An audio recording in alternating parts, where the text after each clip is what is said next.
This lecture will focus on the Articles of Confederation, the first government that we had, and some of the weaknesses of it.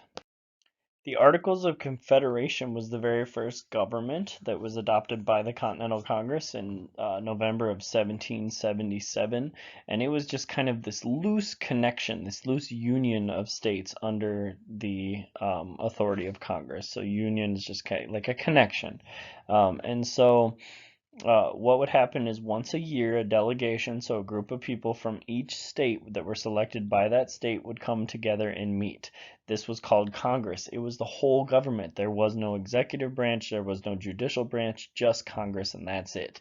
And they only had a few powers given to them. They had the power to declare war, they had the power to raise armies for that war, and then they had the power to sign treaties, but that was essentially all of their power. Otherwise, everything went to the states. They said the more important thing was the things that the federal government could not do that took away all of their power, that only the states could do. And those two things were to impose taxes, so they had no way of making money, and then also to regulate trade, so they couldn't control the movement of products around the United States. So we're going to see why those are pretty big problems or became pretty big problems.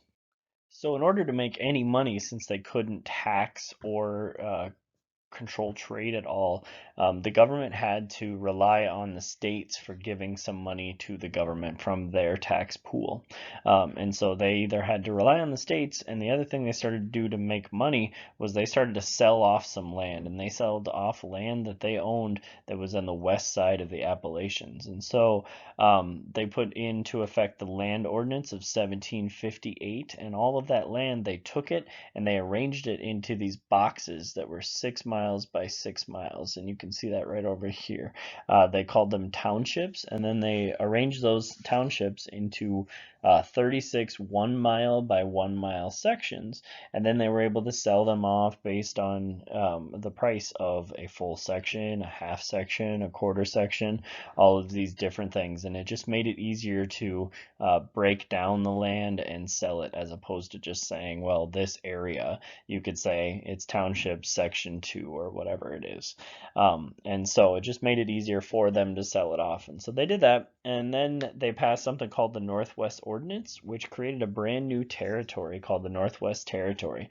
And this was a big chunk of land, all of the area north of the Ohio River and east of the Mississippi River. And so we're talking about the modern day states of Wisconsin, Michigan, Illinois, Indiana, and Ohio. So all of these places were just called the Northwest Territory at that time.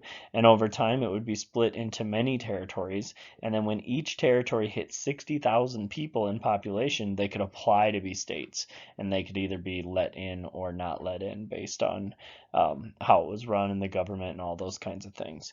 The other thing the Northwest Ordinance did, which was interesting, is it banned slavery in this entire area. So what that said is if any expansion happened into this area, it would be slave free. So that meant that the North would continue to be slave free, and it would only be the South that would allow slavery in America. Now, one thing Congress did really well was to increase trade. And so they used those treaties that they were able to make to promote trade with lots of other countries. They had new treaties made with Holland, Prussia, Sweden, all of those countries.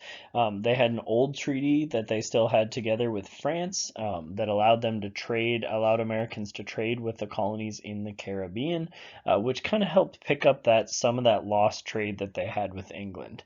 And so they had lost all of this time of trading with their main trade partner, and so they needed someone else to kind of pick up that slack. And they did a really good job of that. By 1790, the United States trade was larger than the colonies' trade was before the American Revolution. So it had grown so much that it had outgrown the amount of trade that was happening before the war. Take a moment to write out your answer to this question. There was also some problems with trade at this point. Immediately after the boycott was done, a lot of different American artisans were forced out of business by cheap British goods, because when they were boycotting all British goods, these people in America had to make shoes and clothes and pots and pans and weapons and all that kind of stuff for themselves. And so American jobs were building those. But now that the British could start trading with the Americans again, these cheap British goods that were coming from these huge factories that were developed over there were able to come in and be much cheaper than the goods that the people in America could make. So a lot of them had to go out of business because no one was buying their stuff anymore. And so what happened is a lot of states decided to impose duties or tariffs. Okay, and duties are taxes on foreign goods. So you're charging a tax to that country for selling something in your country, which makes it a little more expensive and protects your industry. It protects your artisans. So now the prices are closer to the same. However, the problem is the duties couldn't be set up by the federal government. So each state's duties were different. And so some would have no duties, and some would have high duty, and some would have low duties. And the British sent all of their goods, of course, to the lowest duty states, whatever they were, and that changed from time to time. And then those states would take those goods, take the things that were sent to them, and they would move them and trade them with the other states. So now all of a sudden, if I have a large duty on British goods coming in, and I'm Massachusetts, but Delaware has a small one, now they get all the goods, and then they just move it across my borders anyways. So those cheap British goods are still cheap. And so now each state was trying to regulate different products coming in from other states, and it became this huge mess because they didn't have any one central main government to help them regulate the stuff that was coming in. All right. And so without that power to regulate the commerce, without the power to make rules about what's happening between the states, the federal government, the Congress, couldn't do anything at all about this problem. Lack of diplomacy was another one of Congress's big problems under the Article of Confederation. They simply did not have the power to be diplomatic. And what diplomacy is, it's kind of represented by this picture here. Diplomacy is, two countries getting together and agreeing on things and making a compromise without having to fight about it, without having to get an army involved. And the fact that the only thing that the government can do is raise armies, declare war, and make treaties, that kind of takes away your power to really have actual diplomatic relations with another country. So what happened? What were some of the issues that came up with this? So before the war, before the Revolutionary War, a lot of Americans had borrowed from British lenders, from people who were British, and had borrowed to some of these farmers, some of these frontiersmen, things like that. All right. And so as part of the Paris Peace Treaty, it was agreed that the British had the right to come in, these lenders had the right to come in and sue the Americans who had borrowed money from them in an American court to try to get that money back. However, the cases were in America. They were not fair. They were oftentimes sided with the American people and did not pay those British people their debt back. And so the British were frustrated and upset by this. Okay, the states also had refused to return goods that they had taken from loyalists, from people who stayed loyal to the British Crown during the war. Anything they had taken away, they refused to give back. And so the British were frustrated about this. And so even though all of the troops were supposed to be leaving, they did not. All right. They they stayed in these frontier posts, in these posts out on the edge of America. And since Congress couldn't raise any money to settle with the British to give them some of that money and just get this all done with, and they also couldn't raise an army to remove them from those frontier posts, it was just kind of a problem that was staying there. And there was also a problem not only with Britain, but with Spain as well. And so we can see here, Spain had a claim to a lot of the land, especially in the bottom part of the Mississippi River. And so what happened is, on the edge of Georgia, United States and Spain both claimed the exact same tract of land. And Spain said, well, you need to give that up. And the United States said, no, it's ours.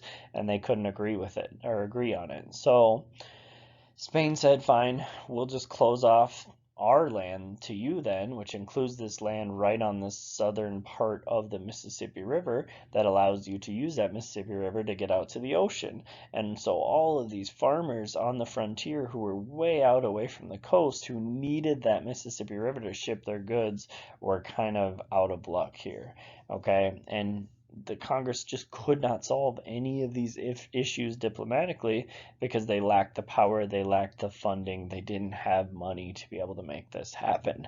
And so this was a big problem of the Articles of Confederation. It left a very powerless government to be able to do the things that a government needs to be able to do. The economy was also a big problem at this time and showed the powerlessness of the Articles of Confederation government. And what happened was there was a recession. And what a recession is just an economic slowdown. Okay, so that would be your definition of recession.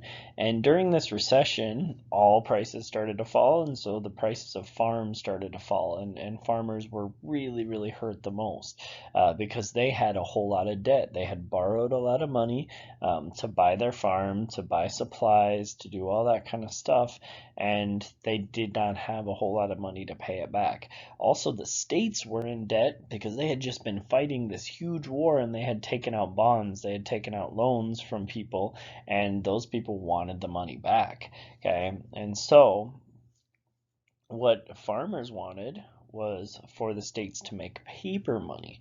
Okay, what they could have also done was to raise taxes on everybody, but farmers said, no, don't raise our taxes, just make this paper money. And the reason that that is so important is because it's not backed by gold and silver, so it does not represent gold or silver.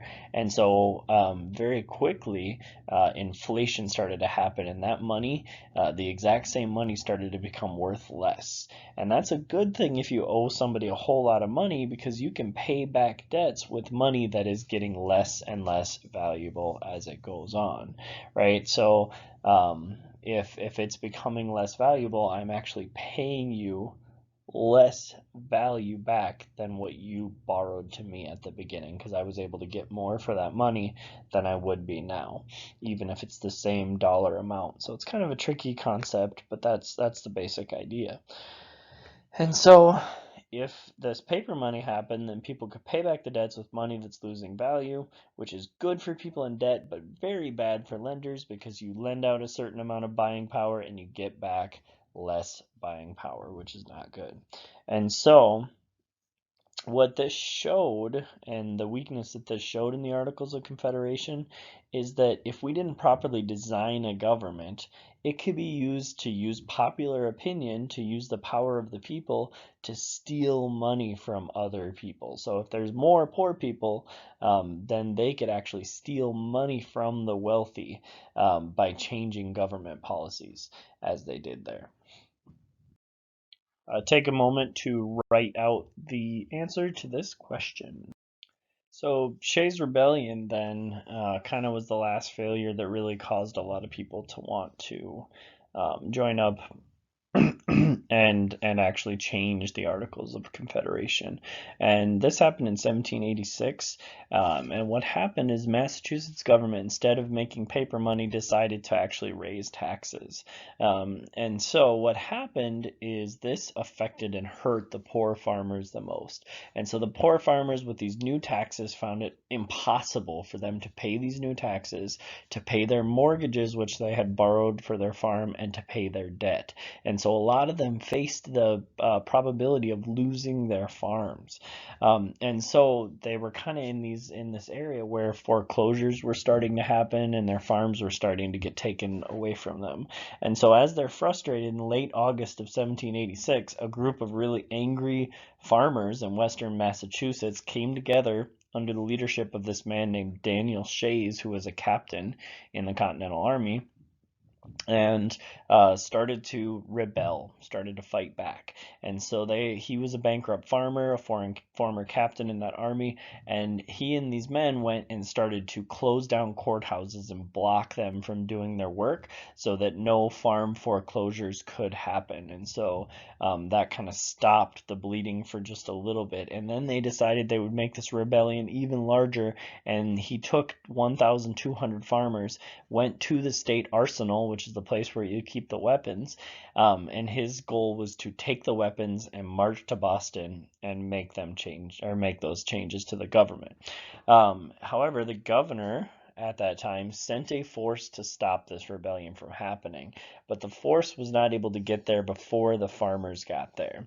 And when the farmers went and tried to attack the arsenal, the militia that was defending that arsenal opened up fire on them and ended up killing 4 farmers before that big force was able to arrive. The next day, the troops, this large force sent by the governor, did arrive and did end the rebellion really, really quickly.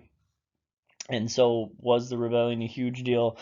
Maybe not, but what it did is it showed the wealthy people that these poor people, which there were a lot more of, could very easily kind of rise up and get the states to do what they wanted.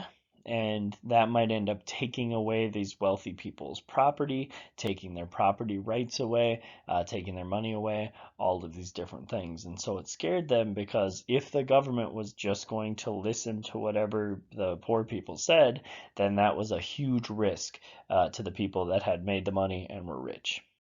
So, seeing the problems caused by Shay's rebellion, caused by the lack of power within the Articles of Confederation, we're talking about the economy, the trade, the diplomacy, all of these different things. People really started to understand that we needed some sort of stronger government to deal with the many issues that came up. And so they decided, we're going to come together and we're going to have a discussion and try and change these Articles of Confederation and make them work for us. Please take the time to write out 3 questions that you have from the notes so far that you want expanded on. If you don't have any questions, please make 3 test questions you might see on a quiz or a test.